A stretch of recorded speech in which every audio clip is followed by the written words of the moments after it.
Hello ladies and gentlemen, Xentaro here, and welcome back to another video. Now today I'm going to be showing you guys some of the more challenging routes you can fly in Infinite Flight.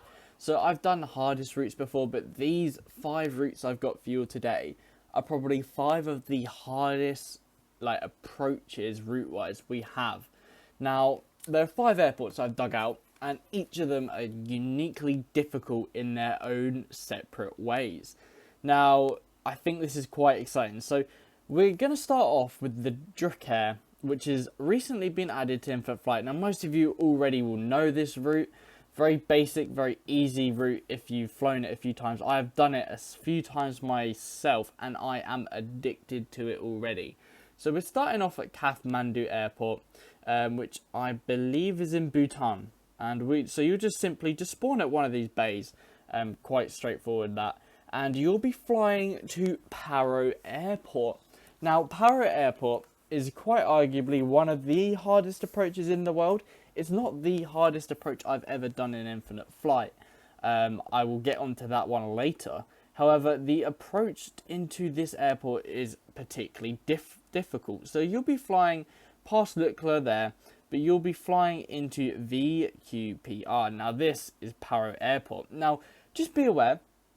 Make sure you use your approach procedures and your arrival procedures, otherwise it's going to be a very difficult landing, because you can see there's a little hill here which you go around.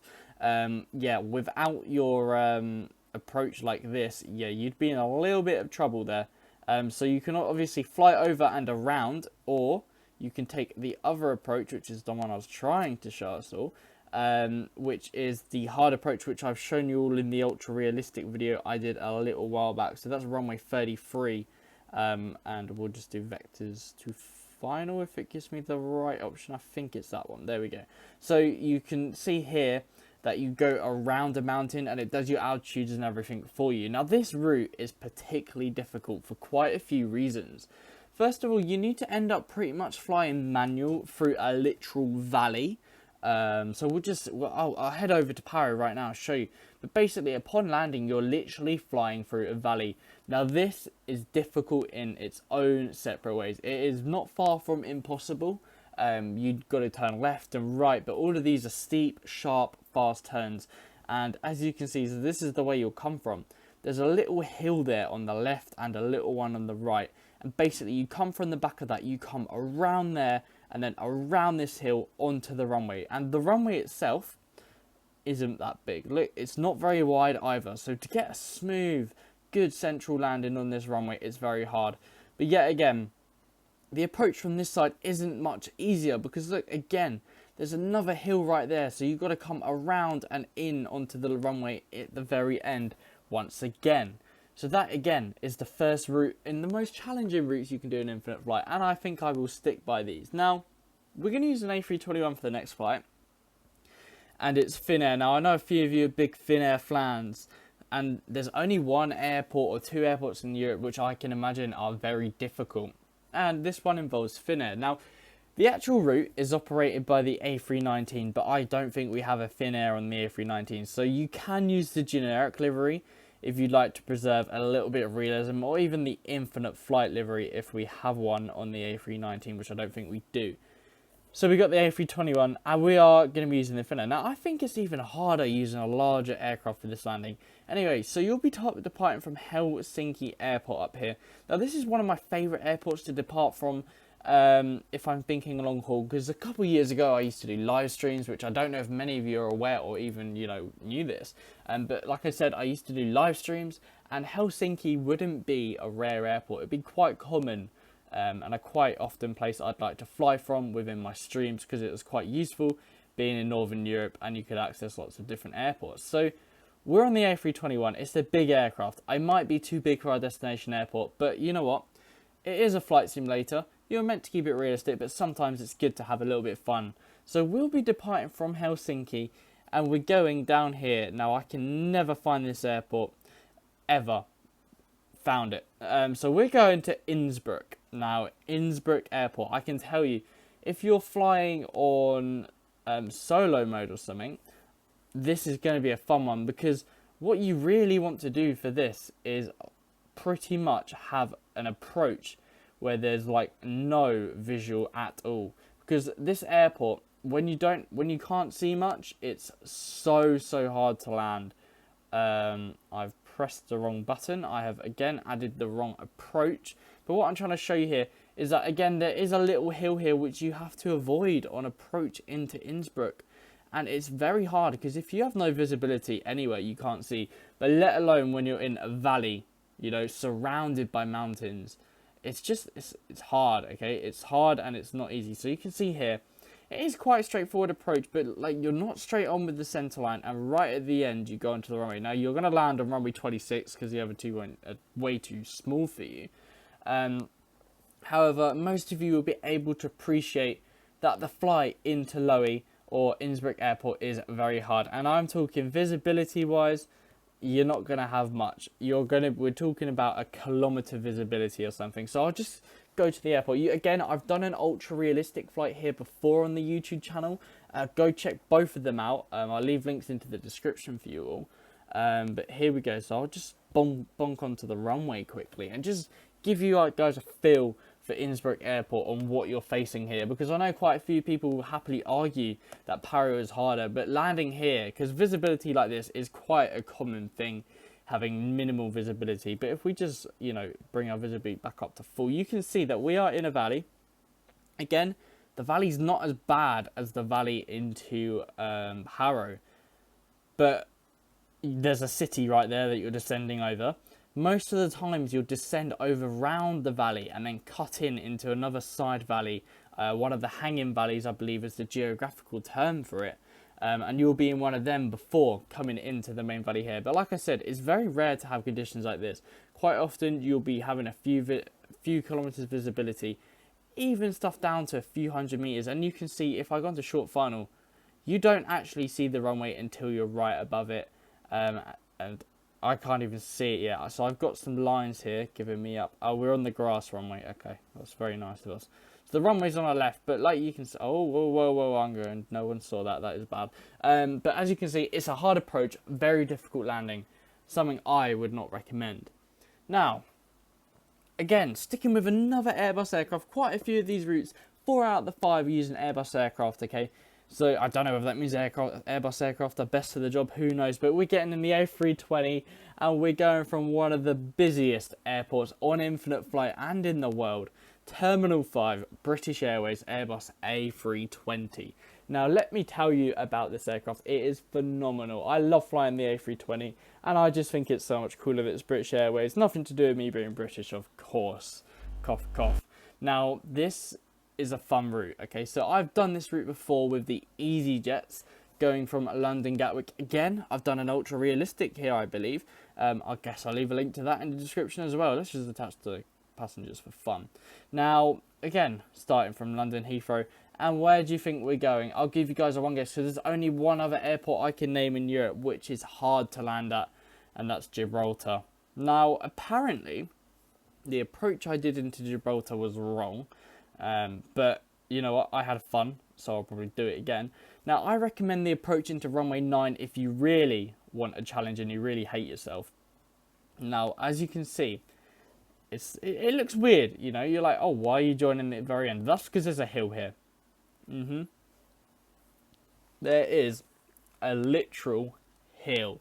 Now again, it's hard, okay? It's not an easy flight. Luckily, you'll be blessed with great visibility heading into Gibraltar down here, but it's hard because basically, for anyone who's never flown here before, basically there's a giant hill here, there's a hill here, and you've got to go in this bay, and that last minute turn to the right is hard. Maybe not as hard as Paro. Apparently, you're meant to use the other approach, but if runway 9 is the only option there is, due to wind conditions, which is what I conveniently had actually, not even by plan, then yeah, that's what I'm going to recommend, because it is not easy. It's not an easy one, and it's a hard approach. So I'll just hop into Gibraltar again and show you all what you're in for with regards to this. So is it going to show me Gibraltar? Here we go. It should be a nice, quick, easy load into Gibraltar as well. Now Gibraltar is well known for having cars which cross its runway, because it's like train line. It's like a train line which goes straight across it. Here we are at Gibraltar, and I'll just go in free mode because it's easier. that's the giant hill you got to get around. And you just come into the valley. Now, it looks like there's a lot more room than it is, and it's quite misleading. But you'll have to watch my video that I've done on it to get a real understanding of how hard it is. Because sometimes putting it into words doesn't do you enough justice. But of course, you can see the little road there in the background. If I can just zoom where the cars cross right there across the runway. There's some cars waiting. So yeah, it's hard and difficult. So yeah, that's that one. Now the next flight we've got. Now this airport closed to international travel. Our destination airport closed for international travel, unfortunately, back in 2021, as there is now a new airport which takes on the international flights. But you know what? We're rebels today, apparently, so we're not even doing it. So I'm trying to find Mexico City Airport, and it might be MMMX. So I'm just going to Google that, as you can hear me, just so I can confirm that that is the airport. Yeah, Mexico City International, Benito Juarez, whatever they're calling it here. Now, I might be at the wrong airport. If I am, sorry, but you want to go from Mexico City International Airport, the main airport in Mexico City. Well, in Mexico, of course, being one of the busiest airports in Central American region. So it's very, very popular if you yourself are a guest flying there. Right, so while we load in, let me tell you about this route, because you're going to National Airport now. Now, this airport is hard. It's MHTG. I think yes, here it is, and it's in 3D, so it's well known. Now, I'm just going to show you the arrival procedure quickly. As you can see, it comes around a hill again, which isn't something you ideally always want. And then your approach onto runway 2, I guess, is the runway we're headed for. So, oh, it hasn't worked. I'll just stick it on. So, again, you may be joining the runway final. I don't know if that's quite right, because I don't remember it being like this, actually. I don't think this is the right approach onto it. You might have to Google some charts and follow the charts. But I'll have a look into this. But last time I flew here, we were descending around here, and you just follow them in order. So 14, 12, that was 11, and then we took 10, and then we were there. Now, that's how you do the approach into this airport. That's the approach we actually followed when I flew there with some friends a good few years ago. And that's the approach you actually do into here if you're trying to make it particularly difficult for yourself. And you can literally see you turn onto that runway at the literal last minute. So this is very, very difficult for you, not too easy. And it's not, something I'd happily, do again. You do fly the A318, so it's a small aircraft, a nice little tiny aircraft, so quite calm route. But it's not an easy flight by all means, and it's definitely not something you could enjoy awfully much if it goes wrong after a long flight from Mexico City, because it is almost 800 nautical miles, or 750. But this route is particularly challenging, and it's another fun one I'd recommend. Now, you guys must be fed up of me using Airbus, so we're going in Cathay Pacific. And funny enough, we're going to Los Angeles. I wanted to do this from Madrid, but I don't believe the route ever went from Madrid. So we're going to find Los Angeles, because it never pops up on my map down here, which is rather frustrating. Oh, there we go. So Los Angeles, or GLAX, whatever you guys like to call this thing. We're going to find a massive date for it. I know they're quite big, so they should work. Now, you're flying the 747, and I think most of you already know where we're going, judged off the fact that I have chosen Cathay Pacific, a 747. I've said the route doesn't fly there anymore. You guys should be able to guess where we're flying. Now, this route, it's long. It's a long route. It's not a short route, and I'm not going to make it up. I want to attach all of them. So it's not an easy route by all means, and it's very, very hard. Now, unfortunately, there's only one passenger thing joining. It's quite annoying. Oh, there's two moving on. So we're going from Los Angeles, and we're going to the king of Hong Kong airports. Not Hong Kong itself, not wherever that one is. This Kai Tak International Airport. Now, there aren't even procedures here, so I've got to do them manually here. So I'd fly along the side of Hong Kong as if you're going into the main airport. I'd come up along here, and then you sort of go along here. Now, you see the stone cutters, which is this. you need this. So this is the first thing that I would totally recommend on your approach. You need to enter that Stonecutters. You need this checkpoint here. You need the runway one, and then the airport. And you'll see the little board. So I've done a flight into Hong Kong before, but I don't think it was an ultra realistic. I believe it was, in fact, funny enough, it was more of a fun route, let's say, with a happy landing. It was an approach tutorial, which I think I did all right to the best of my ability. So, of course, you fly across the Pacific Ocean.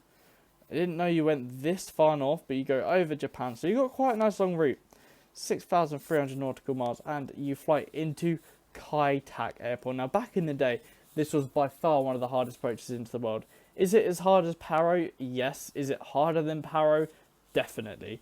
The reason I think this is harder than Paro is because, again, we don't really have those SIDS or stars to guide us in and out of the airport, whereas now we just sort of have a difficult last minute turn. Now, I want to show you guys very quickly, just for one last thing, is the arrival. So if I just show you the hill with the checkerboard, you guys might know what I mean if you're sort of new to the idea of these hard routes.